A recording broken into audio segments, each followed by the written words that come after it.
Saya ingin sampaikan doa penting. Tolong hafalkan doa ini. Dan ini doa yang diajarkan Nabi menjelang Ramadan. Supaya mendapatkan kesehatan, kekuatan, keselamatan untuk beribadah saat Ramadan. Hadisnya di At-Tirmidzi, nomor hadis 3254. Qala, langsung saja qala Nabi sallallahu alaihi wasallam. Allahumma ahillahu alaina bil yumni wal iman was salamati wal islam rabbi wa rabbukallah. Nah, itu tolong nanti dihafalkan, tadi sudah direkam, dibimbing. Nanti ketika ditetapkan masuk awal Ramadan, bacakan itu. Ya Allah, anugerahkan awal Ramadan kepada kami dengan ketenangan, kedamaian, kekuatan iman, keselamatan, sehat, nggak sakit sampai selesai puasanya, diberikan kekuatan untuk ibadah dalam keislaman, dan diikhlaskan hanya karena Allah Subhanahu wa Ta'ala.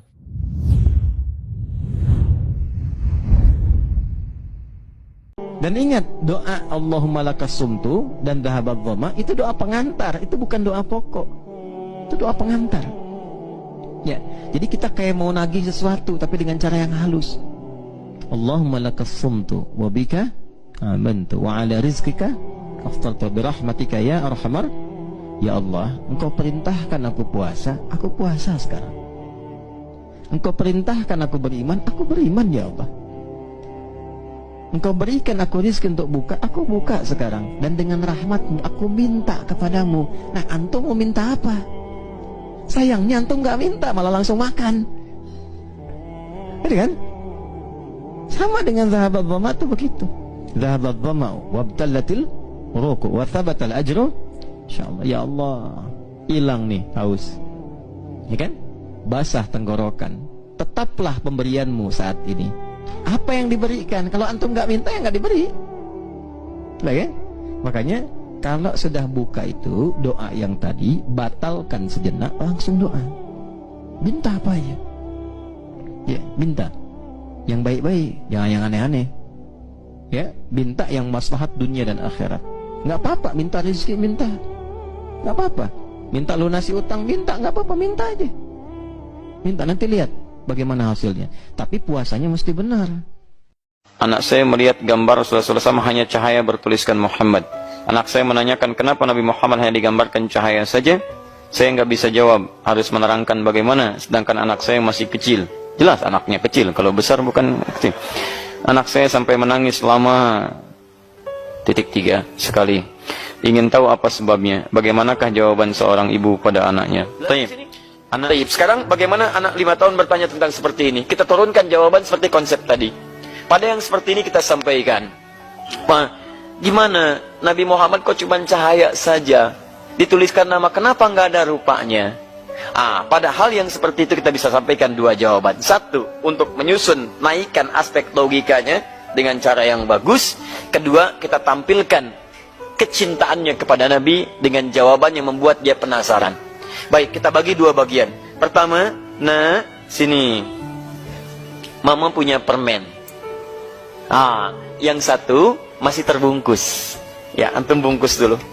Yang satu sudah dibuka. Baik. Mana kira-kira yang bagus? Yang terbungkus atau yang dibuka?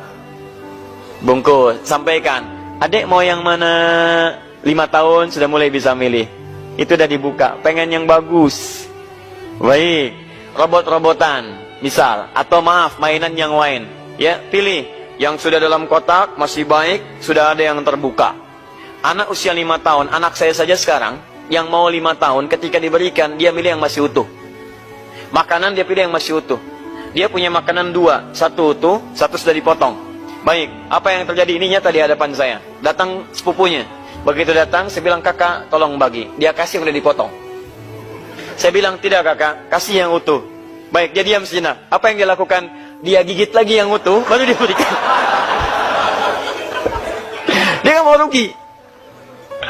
rugi. Dan kami tertawa melihat itu. Dunia anak-anak, teman-teman sekalian. Dunia anak-anak. Lalu kita hadirkan lagi yang utuh, kita berikan kepada sepupunya. Jadi kita bagi, kita ingin lihat responnya seperti apa. Rupanya anak-anak pun sudah bisa melihat. Dia ingin yang bagus, dia ingin yang kurang. Maka sampaikanlah. Saking mulianya Nabi Muhammad SAW, Saking bagusnya Nabi Muhammad SAW ditutup oleh Allah wajahnya, sehingga nanti kita akan lihat kemuliaannya di akhirat nanti. Karena yang bagus-bagus itu selalu ditutup. Ananda lihat, karena ini bagus, ini ditutup. Permen bagus, permen ditutup. Perempuan yang bagus, ditutup dengan jilbabnya.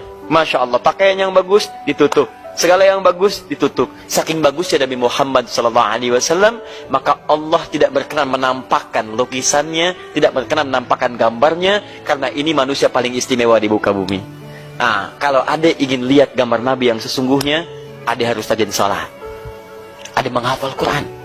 Adek cintai Nabi. Nanti Allah akan tampakkan langsung wajah Nabi Muhammad SAW pada diri adek. Insya Allah kita berdoa ya. Nanti mudah-mudahan di mimpi bertemu dengan Nabi Muhammad SAW. Paham ya? Nah, jadi satu, antum berikan gambaran untuk memahamkan pengertian dia, menaikkan kadar sedikit logikanya. Yang kedua, antum berikan motivasi ibadah, supaya dengan ibadah itu dia punya semangat untuk mendekat kepada Allah. Dan dengan izin Allah Subhanahu wa Ta'ala, karena Nabi pernah menyampaikan bahwa ada seorang mukmin yang berpotensi melihat Nabi dalam mimpi. Jadi kita arahkan ke situ. Sengaja tidak boleh dituliskan, digambarkan gambar Nabi, supaya ada nanti bisa melihat langsung Nabi Muhammad SAW. Gimana bisa melihatnya, mah? Harus rajin sholat, menghafal Quran dulu ya, sampai selesai Qurannya. Insya Allah kalau semua sudah hafal Quran, bukan cuma melihat Nabi, adek bisa bersama Nabi Muhammad SAW. Satu. Jadi kalau ada orang yang sudah diarahkan pada kebaikan belum tergerak, itu cuma dua penyebabnya. Satu, maksiat. Kedua, dunia yang berlebihan. Hubbud dunia, dunia yang berlebihan. Yang kedua, kalau sudah masuk ke perut harta yang tidak halal itu, maka nanti akan menghijab kolbu, sehingga apa yang dimohonkan kepada Allah berupa kebaikan terkadang tidak langsung sampai ke dalam kolbunya. Biasakan, jangan sampai sehari nggak baca Quran. Orang yang sering baca Al-Mulk, maka jasadnya akan dirawat, dijaga di alam kuburnya. Orang yang sering baca Al-Waqi'ah, dilimpahkan rezeki yang kemudian terbuka mudah untuknya. Orang yang rajin baca Al-Baqarah, Ali Imran, saat pulang di hari kiamat nanti dilindungi oleh dua awan yang menaungi ka'annahuma ghamamatan. Hadiah. Makanya jadi ahli Quran, mulai dengan membaca. Yang lancar baca Quran, benar bacanya, akan didampingi selalu oleh malaikat yang menjaga dia. Kalau benar bacanya, ya, lancar bisa lebih banyak pahala dari yang belum lancar. Karena kalau lancar, bacaan lebih banyak biasanya dibacanya. Yang belum lancar 1 ayat, yang lancar 10 ayat, tetap akan lebih banyak yang lancar. Jarang orang lancar baca Quran cuma 1 huruf. Nun, ayat 10, ya dulu ah. Karena itu orang yang punya wirid Quran, rajin baca, dimuliakan. Bawa handphone saat sholat, angkat tangan. Nah, saya tahu.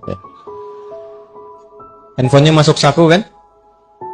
Lalu sholat kan? Saya tanya, apa isi handphone itu saat dibawa dalam sholat? Bagus. Ceramah, update status, sehari 1 hadis, sehari 1 ayat. Bagus.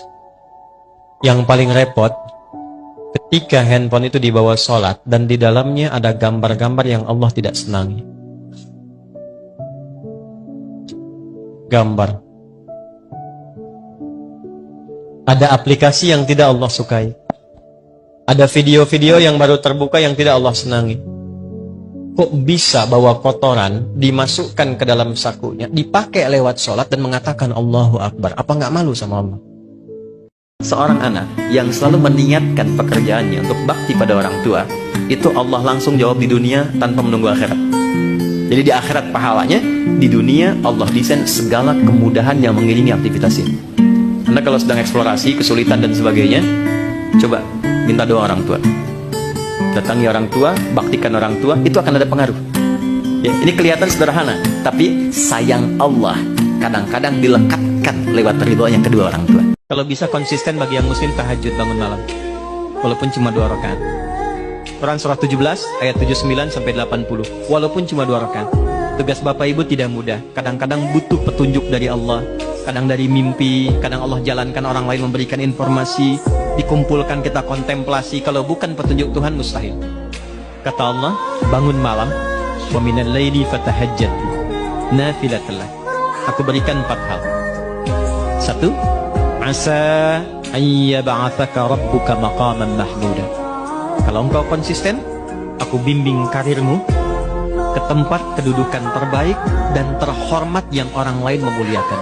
Bangun konektivitas itu, kata Allah, aku bimbing dia dengan cara terhormat di posisi terbaik dan orang semua hormat.